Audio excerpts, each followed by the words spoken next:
ঘটনা হচ্ছে মানুষ তো মনে করো যে এই আমার পাঁচ পার্টি ব্যাপক হারে গাড়ি দিতে যাচ্ছে। আমি করছি যে নির্বাচনী জনসভা আমি গাড়ি নিব না, কিন্তু মানুষ তো ছাড়িচ্ছে না। হেলিকপ্টার আলাদা ফোন দিচ্ছে, নাটোরের যত মাইক্রো সব আমাকে দিতে চাচ্ছে। মানে কেন যে দিতে চাচ্ছে এটা বুঝছি না।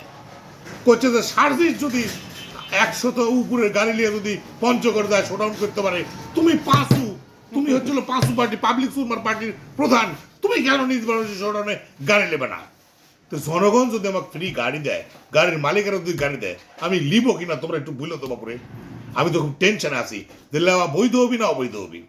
মানে মানুষের গাড়ি নিয়ে আমি নির্বাচনী জনসভা করবো, তেল দিব না, খরচ দিব না, না কি বুঝতেছি না। মানে গাড়িটা তারা দিবি কোন স্বার্থে বা দিচ্ছে কোন স্বার্থে, লেওয়া কি ঠিক হবি? আর কেন ঠিক হবি না এটাও তো কথা। আমরা কষ্ট করে যুদ্ধ করে দেশ নতুন করে স্বাধীন করেছি, তা আমরা যদি শোডাউন না করি করবি কারা?